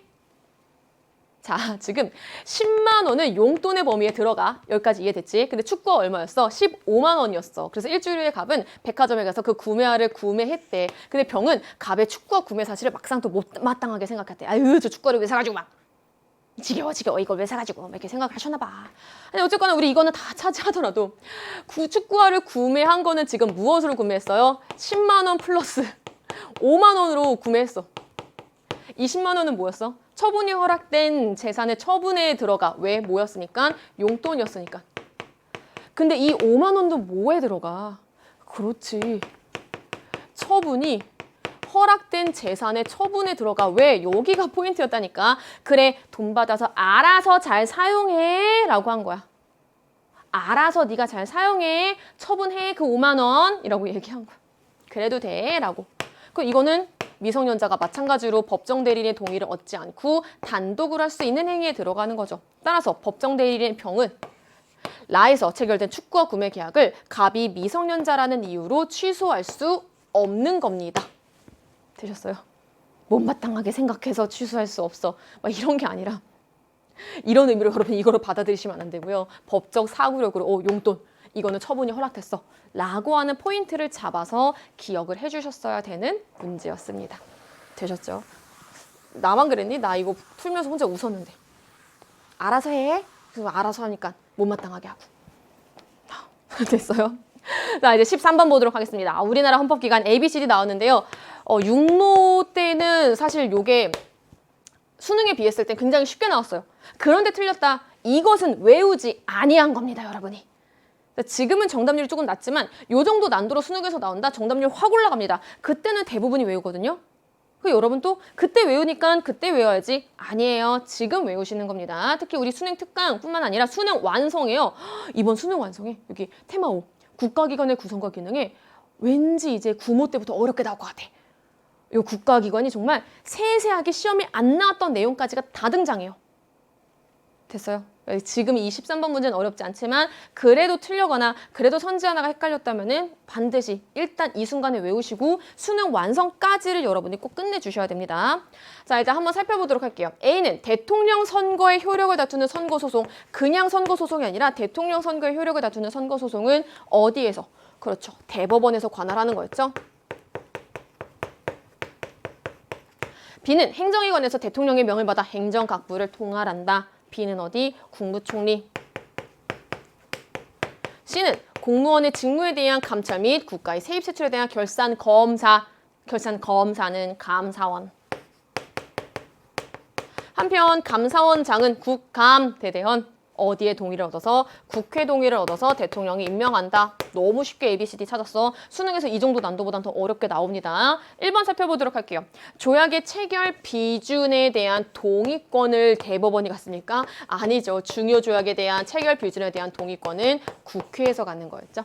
이렇게까지 쓸 줄 알아야 돼요. 그래야지 완벽하게 우리나라 헌법기관 아는 겁니다. 2번 살펴보도록 하겠습니다. 본회의에 직권 상정할 수 있는 거 법률안을 국회 본회의에 직권 상정할 수 있는 거 국회의장이었죠. 대통령은 잘못된 설명. 3번 살펴보도록 하겠습니다. 국정감사 및 국정조사 누구의 권한이었어요? 국회의 권한이었죠. 대법원이 아니라 3번 잘못된 설명. 4번 보도록 하겠습니다. 이제 그대로 말 넣어봐. 감사원은 어디 소속의 헌법기관이에요? 이거 그래서 정부 조직도 기억하자라고 했었지.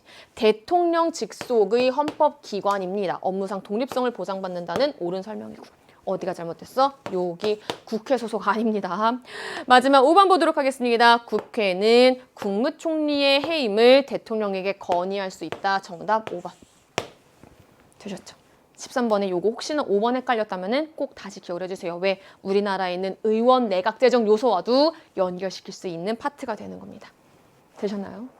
자, 이제 세트 문항 한번 살펴볼게요. 14번, 15번이 같이 나왔는데 와, 이런 거 약간 선생님이 사회문화 문제에서는 많이 등장했거든요. 막 이렇게 가상의 드라마가 나오고 요게 사회문화에서 지위와 역할 문제가 나올 때 이런 패턴이 많이 나오는데 이번에는 정치법에서 나왔어. 이게 뭐야? 라고 생소해하지 마시고요. 그냥 제시문이야. 제시문이기 때문에 그냥 있는 그대로 보시면 돼요. 왜? 우리 요거 있잖아. 사실혼 관계인 A와 B, 법률혼 관계인 C와 D. 아니 이거 우리가 맨날 나왔던 그 제시문이 한 개, 두 개가 이렇게 같이 붙어 있던 걸 그냥 이렇게 그러니까 따로따로 있던 거를 그냥 하나로 이렇게 묶으려고 뭔가 가상의 상황을 만들어 둔 것뿐입니다. 그러니까 당황하지 않고 우리가 늘 했던 방식대로 해주시면 되는 거예요. 자, 현재 갑은 16살이고요. 현재 나이 굉장히 중요합니다. 을은 22세입니다. 사실혼 관계인 A와 B 사이에서 둘은 사실혼 관계. 태어나 A와 B에 오케이. 그럼 갑은 A와 B 사이에서 태어났대. 근데 A와 B는 지금 어떤 관계야? 사실혼 관계야. 법률혼인 부부야? 법률혼 부부가 아니죠. 법률혼인 부부가 아닌 남녀 사이에서 태어난 갑은 A와 B의 뭐가 되는 거예요? 혼인 외일 출생자가 되는 거겠죠. 누구와 누구의? A와 B의 혼인 외일 출생자가 되는 겁니다. 따라서 1번은 잘못된 설명.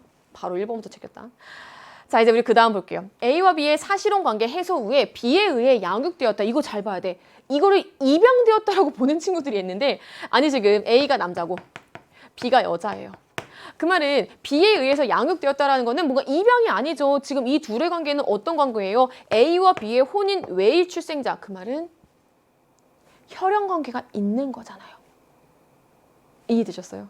혈연 관계가 있는 자에 해당이 되는 겁니다. 갑과 B의 사이는.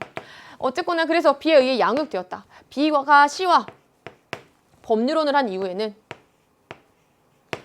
B, C와 함께 살고 있으며 갑과 B 사이에만 C와는 친자관계가 형성되어 있지 않대. 갑과 B 사이에만 친자관계가 뭐였지? 부모, 자식 간의 법률관계가 형성되어 있다라고 되어 있어요. 방학을 맞이해서 2개월 동안 사장 D가 운영하는 대형마트에서 일하려고 하는 상황은 이번 화 줄거리에 나와 있어요. 이래서 이게 단원을 다 넘나드는 거야. 개인생활과 법 그리고 근로자의 권리가 다 넘나드는 건데 어쨌거나 그냥 별개의 문제가 합쳐졌다라고 생각하시면 돼요.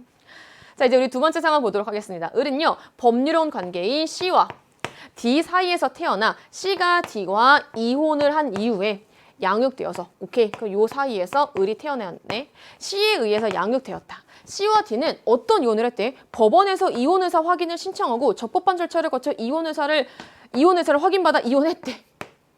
이거 일단 어떤 이혼이에요? 그렇죠. 협의상 이혼에 해당이 되는 거죠. 아마 요거를 혹시나 틀렸던 친구들은요. 뒤에 때문에 헷갈렸을 거야. 을이 D로부터 심히 부당한 대우를 받은 것이 이혼 사유였다. 선생님 이거 이혼 사유가 법에서 정한 사유에 해당이 되잖아요. 아니 협의상 이혼은요. 이혼 사유에 제한이 없는 거잖아요. 중요한 포인트는 바로 여기잖아. 이러한 절차에 의해서 이혼을 하는 거는 협의상 이혼에만 해당이 되는 겁니다. 1년 전에 B와 C가 법률혼을 했대. 드디어 연결됐어. 세계관의 연결. B와 C가 법률혼을 하면서 적법한 절차를 거쳐 B에게 양자로 입양되었다라고 되어 있는 상황입니다. 어떻게? B에게 양자로 입양되었다라고 하는 상황. 양자로 입양되었기 때문에 무엇이 형성되었어? 친자관계가 형성이 된 상황이 되는 건데요. 선생님, 이때 양자 두 가지잖아요. 어떤 입양일까요? 어떤 입양이냐면은 친양자 입양이 아닌 입양, 일반 입양이에요. 선생님, 여기에 그 어떤 단서 정도 안 나와 있는데 친양자 입양이 아닌 입양, 일반 입양이라는 거 어떻게 알아요? 나는 이거 보고 알았어. 1년 전이야. 현재 22살이야. 1년 전이면 몇 살이야? 21살이야. 우리 친양자 입양의 대상이 되는 케이스는 누구만 해당이 되는 거예요? 미성년인 경우만 해당이 되는 거죠. 친양자 입양은 미성년자의 경우에 한정되는 겁니다. 아니 그런데 21살에 입양이 되었다라는 거는 친양자 입양은 아니구나. 그럼 나머지 뭐야? 친양자 입양이 아닌 입양, 우리가 일반적으로 말하는 일반 입양을 의미하는 거다라고 우리는 유추를 해낼 수 있는 겁니다. 그래서 나이가 매우 중요했던 요소가 되는 거예요. 되셨어요? 여기까지. 아니 왜냐면 이것도 오해하면 안 되는 게 일반 입양은 성인만 되는구나 이게 아니라 일반 입양은 뭐 다른 조건이 있기는 하지만 성인인 경우에도 입양이 가능하죠. 하지만 친양자 입양은 미성년자에 한정이 되는 거잖아요. 그렇기 때문에 나이에서 살펴보았을 때, 시점으로 살펴보았을 때 일반 입양이 가능한 상황이 되는 거겠죠. 자, 그럼 이제 나머지 14번에 2번 보도록 하겠습니다. C와 D의 이혼은요, 협의상 이혼이었습니다. 이혼 판결이 확정되어서 이혼의 효력이 발생하는 것은 무엇이었지? 재판상 이혼이었잖아. 그러니까 2번은 잘못된 설명이 됩니다. 3번 살펴볼게요. B가 을을 입양함에 따라 을과 D의 친자관계가 종료되기 위해서는 무엇이었어야 돼? 친양자 입양이었어야 되는 거죠. 하지만 일반 입양이기 때문에 4번 잘못된 설명. 5번부터 보자. 5번부터. 자, 일단 요거 상황 보자. 16세의 갑은 B의 동의를 얻었대. 그래서 근무일을 이렇게 해서 근로계약을 사장님과 체결했대. 주일은 월요일에 쉬고 있는 갑은 D로부터 매 근무일에 즉 화, 수, 목, 금, 토 1시간씩 추가로 일할래? 라는 거를 제안받았대. 그 다음에 B와 의논하러 가야지, 엄마랑 의논하러 가야지 라고 가던 중에 갑작스러운 엄마의 사고 소식을 듣게 됐대. 엄마의 사고 소식을 듣게 되는 이 시점에서 을에 대한 친권은 B에게 있다. 자, 친권 작년 수능에 나왔던 겁니다. 어느 자녀에 대해서 갖는 권리와 의무? 그렇지. 미성년인 자녀에 대해서 갖는 권리와 의무. 지금 사고 당시는요. 현재 22살 미성년인 자녀 아니죠. 따라서 5번 잘못된 설명이 됩니다. 자, 이 4번 마찬가지 시점입니다. B의 사고 당시 이제 일반 입양이 이루어진 상황이에요. 왜? 1년 전에 일반 입양이 되었잖아. 을은 갑의 친족입니다. 왜? 지금 B를 기준으로 둘은 이촌 관계예요. 이촌. 또 촌수 잘 모르지. 형제자매야, 형제자매.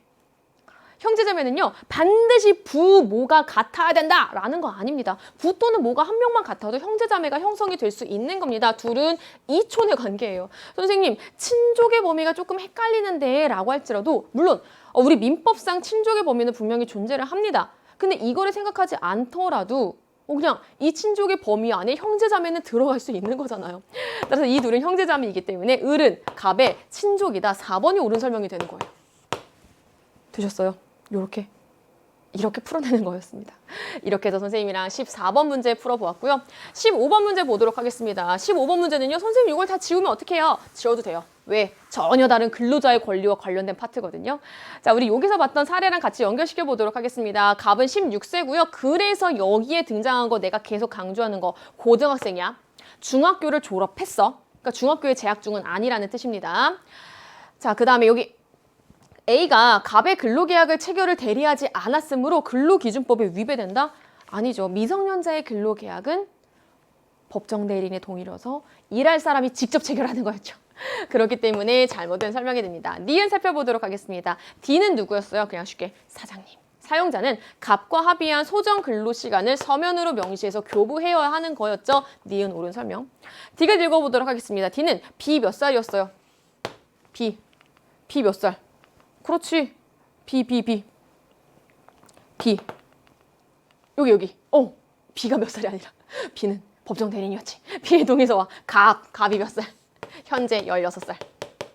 갑의 연령을 증명하는 가족관계 기록과 관한 상해 증명서를 모두 사업장에 갖추어둬야 된다. 디귿이 옳은 설명이 되는 거겠죠. B가 몇 살이라니 몇 살인지 모르지 우리는. 아니 어쨌거나 B는 법정 대리인이었죠. 갑의 나이가 중요했죠. 갑은 16살입니다. 즉 우리가 근로자의 권리와 관련된 파트에서 공부할 때 연소근로자, 18살 미만인 자, 연소자에 해당이 되는 겁니다. 18살 미만인 자를 고용하려고 하는 자는 친권자 또는 후견인의 동의서와 연령과 관련된 증명서를 사업장에 갖추어 둬야 된다라는 거 정답이겠죠. 마지막 리을 보도록 하겠습니다. D가 갑의 근로시간을 매 근무일 10시까지 연장해. 일단 10시는 안 넘어. 일단 오케이. 갑과 합의가 있어도 여기까지 한번 끊어볼게요. 그러면은 화, 수, 목, 금, 토 1시간씩. 왜냐면은 9시까지 근무하기로 했잖아. 여기 9시까지. 그 다음에 근로시간을 맞춰보니까 휴게시간 빼고 생각해보니까 하루에 정해진 법정 근로시간 일하고 있어. 아니 그럼 여기에서 1시간씩 더 추가하는 것은 매일 1일 1시간 추가돼. 일주일에는 화, 수, 목, 금, 토 5시간이죠. 연장 근로 기준 어떻게 돼요? 사용자와 근로자의 합의가 있는 경우에 연소 근로자의 경우에는 1일 1시간, 일주일에 5시간 이내로 해야 되는 거죠. 따라서 위배됩니까? 아니, 위배되지 않죠. 잘 지켜지고 있는 걸. 그래서 15번에 옳은 것은 몇 번? 정답 니은 디귿에 해당하는 3번. 요렇게 고를 수 있었습니다. 이게 다른 문제지만 그냥 재심은 하나로 같이 갖다 쓴 거다라고 생각하면 돼요. 오히려 좋은 상황 한 번 읽고 다 해결할 수 있잖아. 자, 이제 우리 마지막 4면으로 한번 넘어가 보도록 하겠습니다. 우리 4면에서는요, 우리 솔직하게 얘기하자. 16, 17, 18, 19번까지는 정말 빠르게 풀었을 거예요. 그래야지만 아마 20번에서 모든 에너지를 다 쏟고 마킹하고 끝! 이랬을 건데. 일단 보자. 공익 실현을 목적으로 조직된 A는 아동수당 확대를 위한 서명운동을 진행했다라고 되어 있어요. 조금만 더 읽어보자. 근데 B는 확실하게 알 수 있다. 왜? 학원업계 종사자들의 특수한 이익 실현을 위해 결성된 B 어디가 되는 거예요? 이 집단. 학원 영업 규제 완화를 요구하는 집회를 열었습니다. 한편 정권 획득을 목적으로 하는 C 정당. A 단서 조항에 따르면 시민단체. 끝. 1번부터 보도록 하겠습니다. 당정협의회를 통해 정부와 의회를 매개하는 역할은 누가 해요? 정당이 하는 거였죠? 잘못된 설명. 2번 정치적 충원 기능을 담당해요. 정치적 책임을 져요. 정당인 C가. 그래요. 2번 끝. 풀고 여러분은 넘어갔겠지만 시간상 우린 다 보자. 3번 정부의 의사결정 과정에 영향력을 행사하는 거는 일단 여기에는 A와 B만 나와 있지만 정확히는 A, B, C 모두에 해당할 수 있는 거였죠. 따라서 3번 잘못된 설명. 4번 볼게요. 지나친 특수이익 추구로 공익과 충돌한다. 아니 그 말은 일단 기본적으로 특수이익을 추구해야 된다라고 하는 전제가 있는 거 아닙니까? 근데 B와 달리라고요? 이익 집단이 특수이익을 추구하는 걸. 4번 잘못된 설명. 마지막. 정치 사회화 기능을 수행한다. 정치 사회화는 어디에서 수행해요? A, B, C다. 따라서 C와 달리 A는 잘못됐죠. 따라서 16번의 정답 2번이라고 어렵지 않게 풀 수 있었습니다. 17번 볼게요. 갑은 윗집에 이사 온 이웃과 층간소음 문제로 시비가 붙었다. 그랬더니 상해 의사로. 이게 골프채를 휘둘렀다라고 하는 게 상해 의사라고 하는 게 왜 붙냐면은 뭐 예를 들면 그럴 수 있잖아요. 층간소음 문제로 시비가 붙었어. 근데 내가 너무 화가 나는 거야. 내가 너무 화가 나서 이 화를 내가 골프 연습으로 다 해치우겠어 라고 막 골프 연습을 하다가 뭐 과실로 A에게 치료를 요하는 중상해를 입힌 게 아니라는 걸 얘기하기 위해서요. 내가 층간소음을 일으키고 있는 A 때릴 거야 막 라고 하는 의사로 골프채를 휘둘린 거예요. 그래서 아마 왠지 이런 게 그래서 붙지 않았을까라고. 이게 없다라고 생각을 하면은 골프 연습 중에 라고 생각할 수도 있잖아. A에게 16주의 치료를 요하는 중상해를 입혔다. 이거 센데? 싸우는 소리를 듣고 경비원이 경찰에 신고했고 이에 출동한 경찰관은 갑을 현장에서 바로 체포했다. 체포된 갑은 수사 과정에서 범행을 자백하였다. 제가 그랬어요. 이후 갑의 도주 우려로 인해 갑에 대한 구속영장이 청구된 상황입니다. 자, 형사 절차는요. 사실 17번 문제는 공부했던 친구들 알 겁니다. 정말 쉽게 나왔는데 이게 왜 쉬운 거죠? 라는 친구들은 시점과 주체를 기준으로 공부를 하지 않아서 그래요. 주체와 시점을 기준으로 공부를 하면 정말 쉽게 풀어낼 수 있었던 문제였습니다. 가보도록 할게요. 갑이 수사 과정에서 범행을 자백한 거 맞아요. 여기까지. 그러니까 공판 절차에서 갑은 무죄로 추정되지 않는다? 아니었죠. 무죄 추정의 원칙은 내가 그래서 시점을 꼭 좀 기억해라 라고 했어. 언제까지? 유죄 판결이 확정되기 전까지 무죄로 추정되는 거잖아요. 자백했으니까 공판 절차에서는 무죄로 추정되지 않아 유죄로 깔고 가 이런 거 아니잖아요. 유죄 판결이 확정되기 전까지 무죄로 추정되는 겁니다. 피의자와 피고인은. 따라서 1번 잘못된 설명. 우리 시점과 주체 꼭 기억하자. 판사는 구속영장이 청구됨에 따라 구속 전 피의자 신문을 진행한다. 대충 읽으면 옳은 설명 같아. 근데 어디가 잘못됐어? 여기가. 갑의 신청과 무관하게 이루어지는 거죠. 구속 전 피의자 신문 제도는. 영장실질 심사 제도는. 됐어요. 따라서 2번 잘못된 설명. 3번 볼게요. 수사 단계에서 영장이 발부되었어요. 그래서 갑이 구속되었어요. 자, 선생님이랑 같이 했던 친구들은 바로 머릿속으로 그 시점과 관련된 거 구속 전 피의자 신문 제도와 구속 이후의 구속 적부 심사 요거 빨리 머릿속으로 떠올려 주셔야 돼요. 갑은 구속 상태를 벗어나기 위해 뭐 할 수 있어요? 구속 적부 심사를 청구할 수 있어요. 나의 구속의 적법성과 필요성 여부를 심사해서 나를 석방해 주세요 라고. 언제까지 할 수 있어? 와, 이거 기가 막히게 시점 그대로 나왔다. 내가 그때 이렇게까지 알려줬어. 기소 공판 단계 전까지 할 수 있는 거야 라고 해서 아마 요쯤에 내가 이렇게 막 필기해줬을 거야. 기소 전까지. 정답 몇 번? 3번. 됐어요. 자, 이제 4번 살펴보도록 하겠습니다. 4번은요, 진짜 바로 아닌 거 알 수 있다. 물론 다른 조건을 맞춰보더라도 4번은 정답이 아니지만 일단 우리 여기서부터만 한번 읽어볼래? 여기서부터만. 범죄 피해 구조금. 범죄 피해자 구조제도. 생명 또는 신체의 피해를 입었으나 가해자로부터 배상을 받지 못한 경우에 그 유족 혹은 피해자에게 국가가 일정한 한도의 구조금을 지급할 수 있는 제도죠. 누가? 국가가 갑이 아니죠. 따라서 4번 잘못된 설명, 주체 잘못됐습니다. 마지막 5번도 정말 쉽게 여러분이 풀어낼 수 있어요. 마찬가지로 우리 여기까지 끊고 여기서부터 읽어볼까? A는 갑에 대한 공소 제기를 하면서 그럼 기소를 누가 한다라는 의미야? A가 기소한다는 뜻이잖아. A는 누구야? 아까 골프채에 맞은 사람이잖아.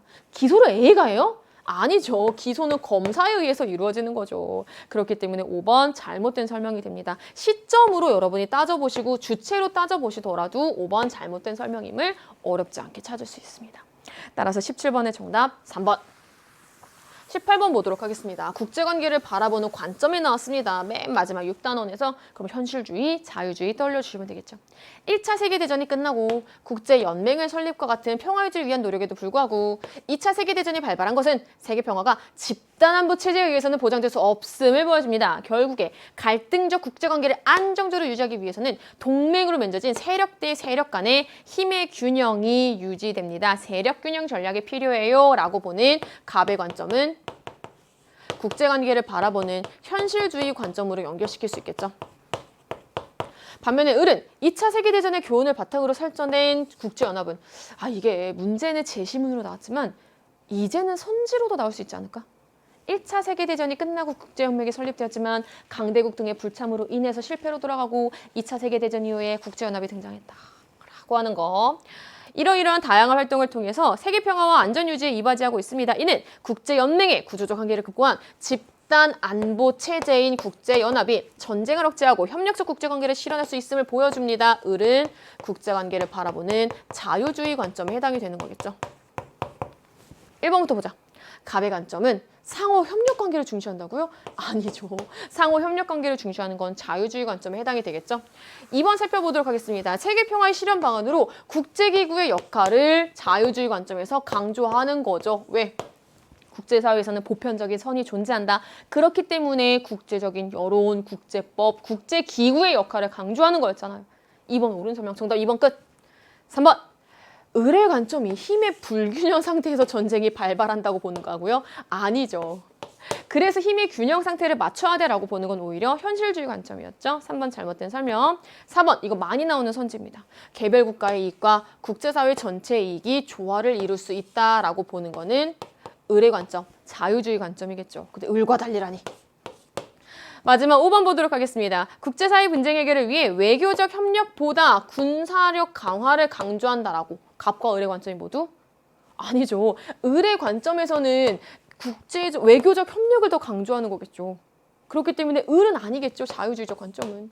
따라서 5번 잘못된 설명이 돼서 정답 몇 번? 18번에 2번이라고 마무리할 수 있었습니다. 자, 19번 보도록 할게요. 국제연합의 주요 기관 어렵지 않게 나왔지만 이게 약간 지금까지 나오지 않았던 부분에 이제 슬슬 묻기 시작합니다. 볼게요. 끝났다. 모든 회원국이 참여하는 국제연합의 최고 의결기관인 A 어디예요? 총회. 갑국의 을국 침공과 관련해서 갑국의 배상 책임을 물리는 결의안이 채택되었다. 이에 갑국은 자국이 상임이사국으로서 거부권을 행사할 수 있는 B를 거치지 않고 상임이사국으로서 거부권을 행사할 수 있는 B는 어디가 되는 거예요? 안전보장이사회가 되는 거겠죠. 일부 국가들이 A를 사법기관인 C처럼 활용하려는 의도로 반영한 결과다. 사법기관인 C는 어디가 되는 거예요? 그렇죠. 바로 국제사법재판소 이렇게 찾을 수 있는 겁니다. 선생님이랑 수능특강 문제를 풀면서 혹시 같이 봤던 친구들 알겠지만 이런 문제를 풀어내는 패턴은요. 힌트가 내는 내용이 곳곳에 있습니다. 주요 기관을 찾아내는 연습. 해주셨어야 됩니다. 자, 1번부터 바로 보도록 할게요. 안전보장이사회의 모든 이사... 동일한 임기를 진다? 아니죠. 아니, 일단 여러분이 임기가 몇 년이더라? 임기는 2년이에요. 어디에 임기가? 비상임 이사국의 임기가. 요거를 알기 위해서는 기본적으로 안전보장이사회의 이사회가 상임이사국과 비상임이사국으로 나뉜다라는 것만 알아도 풀 수 있었던 문제였습니다. 상임이사국은 어떻게? 영미, 프로, 중으로 5개 고정, 10개가 2년의 임기를 가지고 있는 거였죠. 어디에서 선출돼? 총회에서 선출되는 거였죠. 우리 5번 같이 보자. A와 달리 C는 B의 이사국을 선출할 수 있다. 안전보장이사회의 그중에서도 비상임 이사국을 선출할 수 있는 권한은 어디에 있는 거예요? 총회에 있는 거였죠. 근데 A와 달리라니.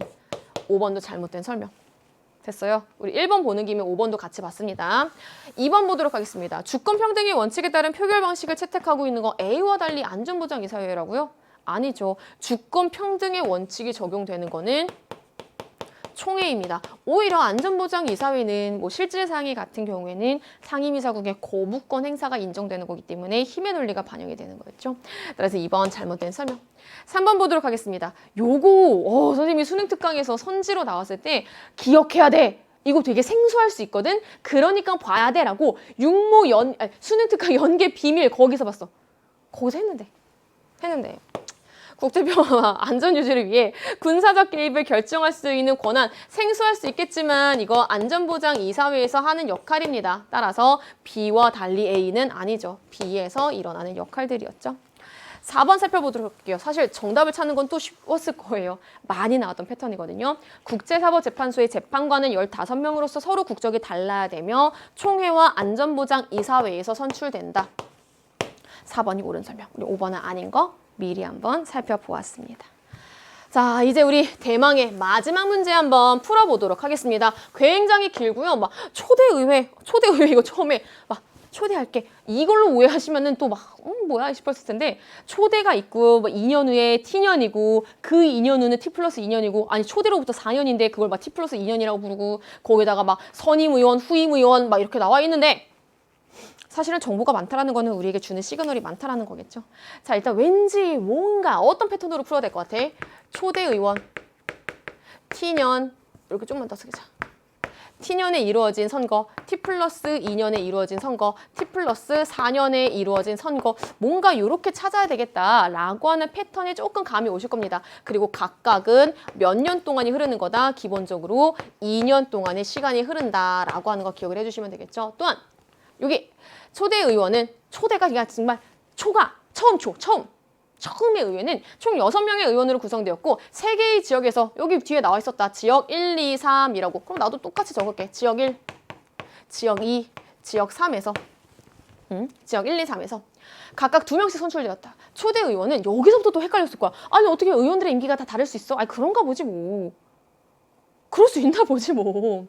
임기가 6년 둘, 4년 둘, 2년 둘이고 여기서 당황하지 마. 괜찮아. 그럴 수 있어. 동일 지역에서 선출된 의원의 임기는 서로 다르다. 예를 들면 우리 여기까지만 큰 거 봐봐. 뭐 예를 들면 이런 거지. 뭐 초대 의원에서는 뭐 2년이 아니야. 뭐 2년, 4년, 6년, 4년 뭐 이런 식인가 봐. 됐어요. 거기다가 초대 의원 구성 이후 2년마다 오케이.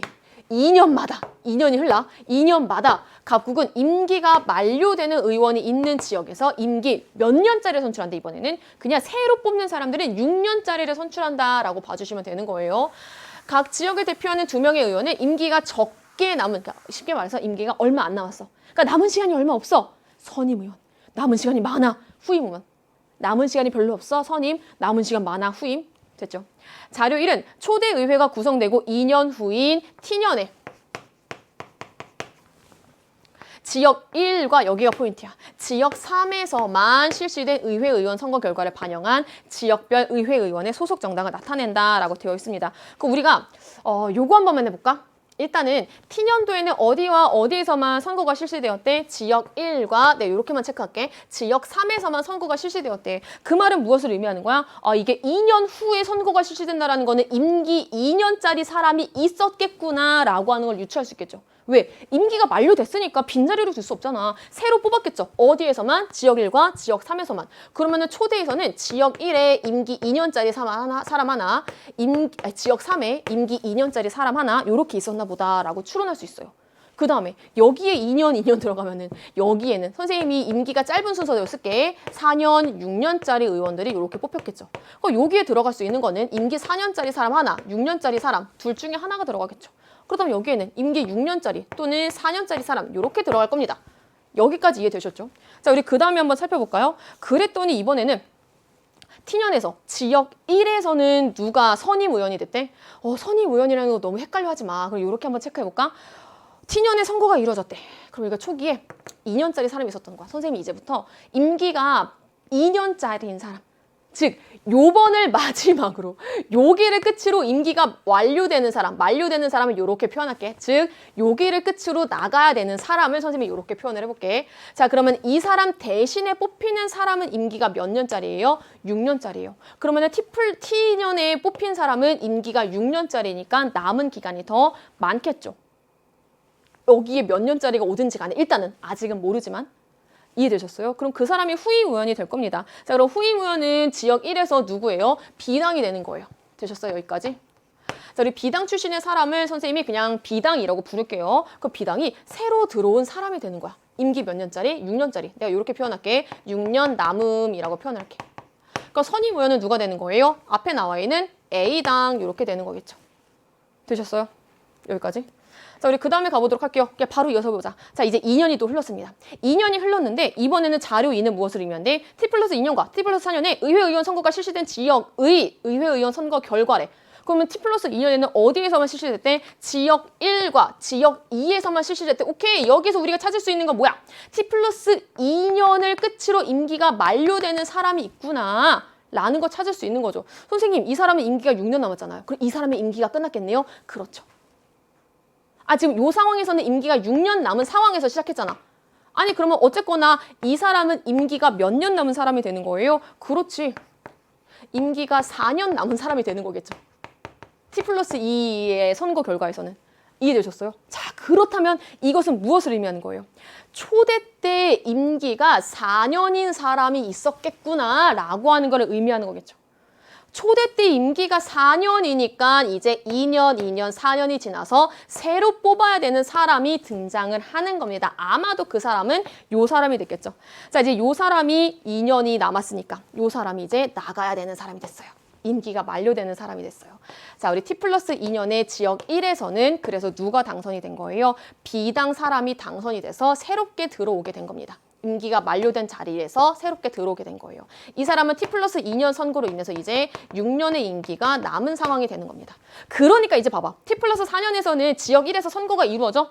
임기가 만료되는 사람이 없잖아. 그러니까 그냥 그대로 어떻게 되는 거예요? B당 사람이 남게 되는 겁니다. 조금만 밑에다 쓰자. B당 사람이 남게 되는 거예요. 임기는 각각 T 플러스 4년을 기준으로 여기서부터 몇 년 남은 거야? 이제 임기가 2년 남고 임기가 뭐 4년 남겠죠. 왜? 2년이 흘렀으니까. 됐어요, 여기까지? 자, 이제 우리 그 다음 가보도록 하겠습니다. 이번엔 여기 한번 살펴보자. 자, 우리 지역 2에서는요, T년도에 선거가 실시되지 않았어. 왜? 4년, 6년이니까. T년도부터로는 기준을 잡았을 때 임기가 2년, 4년 각각 남은 상황이 되는 거겠죠. 임기가 2년 남고 임기가 4년 남았을 거야. 그럼 선임 의원은 누가 되는 거예요? A당. 후임 의원은 B당 사람. 이렇게 되는 거겠죠. 끝났지? 자, 그 다음에 우리 T년도에 지역 3 한번 살펴보도록 하겠습니다. 여기서는 선거가 이루어졌어. 그럼 누가 임기가 만료된 거야? 초대 때 2년짜리 임기 사람이 끝난 겁니다. 그리고 6년짜리 사람이 뽑혔겠죠, 임기. 6년이 남은. T 시기를 기준으로. 누가 뽑혔어요? 그렇지. 후임 의원은 B당이기 때문에 이때를 기준으로 임기가 더 많이 남은 사람을 후임 의원이라고 부르기로 했잖아. 그러면은 B당 출신이 대신에 뽑힌 겁니다. 임기가 만료된 사람 대신에. 여기까지 되셨어요? 아니, 그러면은 선임 의원은 C당이래. 여기. 됐어요? 그리고 여기가 4년이니까 여기는 6년이 들어가야겠죠. 그럼 이 사람의 임기는 뭐 4년 남았겠다. 되셨나요? 여기까지. 됐다. 우리 그 다음 내용 그대로 한번 가보시면 되는 거예요. 이제는 똑같은 패턴이 반복되는 겁니다. 자, 우리 T 플러스 2년도에서는요, 지역 2에서도 이루어졌습니다. 자, 우리 지역 2에서는요, 그러니까 위에서 누가 임기가 만료됐을까요? 그렇지. A가 임기가 만료됐겠지. 그래서 이 자리에 사람이 누가 당선이 된 거예요? 임기 6년짜리 사람이 당선이 된 겁니다. 새롭게 등장한 사람 누구? T 플러스 2년의 지역 2에서 A당. 그렇기 때문에 여기에선 A당 사람이 임기가 만료된 자리에서 뽑혔겠죠. 다 끝났다. 자, 그리고 여기에 선임 의원은 누가 되는 거예요? 그대로 임기가 여전히 4년, 2년이 남아있는. 왜? 4년에서 2년이 흘렀잖아. D당 사람이 그대로 내려오는 겁니다. 아니, 임기가 안 끝났으니까 그냥 그대로 내려오는 거야. 다른 단서 조항에 따르면은. 자, 이제 우리 여기에서는요. T+2년도에는 여기에서 또 선거가 지역 3에서는 이루어지지 않죠. 그대로 어떻게 이루어지는 거예요? C당, B당으로 이루어지게 되는 겁니다. 임기는 각각 2년 남고 4년 남게 되는 거예요. 요 시점을 기준으로. 자, 이제 마지막. T+4년도에서는요. 어디와 어디서만 우리 여기는 아까 봤으니까 당연히 지역 2와 지역 3에서 이루어졌을 거예요. 왜? 이제 임기가 만료되는 사람이 등장을 하잖아요. 자, 요 자리에 누가 등장을 하는 거예요? B당 이렇게 등장을 하게 되는 거겠죠. 새롭게 온 사람. 6년짜리, 임기 6년짜리. 그 여기에는 누가 오게 되는 거예요? 그렇죠. 새롭게 등장한 A당 이렇게 등장하게 되는 거겠죠. 새롭게 요 자리를 꿰차고 들어온 사람. 그러니까 즉 T+4년의 의회 의원 선거 결과 선출된 사람. 그러면은 그대로 임기가 처음에 6년 남았던 사람은 T+4년에는 이제 임기가 4년이 남은 A당이 될 거고요. 여기는 임기가 2년이 남은 B당이 되는 거겠죠. 끝났다. 다 했어. 1번 T년 이거 끝까지 읽어야 돼. 정답 1번 한 사람도 분명히 있다. T년 의회 의원 선거에서 선출된 의원 중 C당 소속 사람은 한 명이다. 선생님 1번 정답이잖아요. 끝까지 읽어야지. 의원 선거에서 선출된. 내가 그래서 이렇게 표시했잖아. 새롭게 선출된 사람들 중에 C당 있어요? 없잖아요. 따라서 1번 잘못된 설명이 됩니다. 아니 요 C당 뭔데요 선생님? 초대에 있던 사람 이 사람이야. 여기 이거 C당이었나 보지 그러니까. 따라서 1번 잘못된 설명. 2번 보도록 하겠습니다. T+2년의 의회 의원 선거 결과 의회에서 A당의 의석수는 T+2 여기니까 A당의 의석수는 한 석인데? 잘못됐지. 3번 보도록 하겠습니다. T+2년 여기 의회 의원 선거 결과 지역 2에서는 선임 의원과 후임 의원의 소속 정당 일치하지 않아요. 4번 보도록 하겠습니다. T+4년의 의회 의원 선거 결과 B당은 의회에서 과반 의석을 확보했다. 전체 의석 6석이에요. 그중에서 B당은 하나, 둘, 셋, 넷. 오케이, 과반 의석 확보했네. 정답 4번. 마지막 5번 살펴보도록 하겠습니다. T+4년의 의회 의원 선거 결과 D당의 의석수 없습니다. 정답 몇 번? 20번에 4번이라고 풀 수 있었습니다. 자, 우리 요 문제 처음에는 감이 안 왔을 거예요. 그런데 누가 임기가 만료되는지. 그래서 새롭게 요해 T년, T+2년, T+4년에 의회에서 선출된 자가 누구인지를 찾아내면은 분명히 여러분은 풀어내실 수 있었을 겁니다. 스포합니다. 선생님 지금 요 촬영을 하고 있는 시점에서 수능 완성이 시작됐습니다. 여러분 수능 완성 마지막 연계 교재입니다. 선생님 이번 수능 완성은요 스페셜하게 준비했어요. 여러분이 수능 완성 책 한 권만 가지고 있으면은 끝나게 준비했습니다. 왜 학교에서 선생님들이 교재를 TV에다 연결해가지고 이렇게 적으면서 설명해 주시는 분들 있죠? 나 그거를 차용했어. 수능 완성책 한 권만 들고 오세요. 선생님이 수능 완성책 처음부터 끝까지 다 훑어드리도록 하겠습니다. 문제풀이부터 시작해서 개념의 빈틈 잡고 개념 파트 부분에서 다 그대로 설명을 해드릴 테니까요. 우리 마지막 연계교재의 수능 완성까지 여러분들이 꼼꼼하게 봐주셔야지 구모! 앞으로 더 나아갈 수능까지 완벽하게 대비할 수 있는 1등급 부스터가 될 겁니다. 자, 그럼 선생님은 1등급 부스터 수능 완성 정치와 법에서 여러분들을 기다리고 있겠습니다. 고생 정말 많으셨고요. 저는 지금까지 정치와 법의 박민아였습니다. 안녕.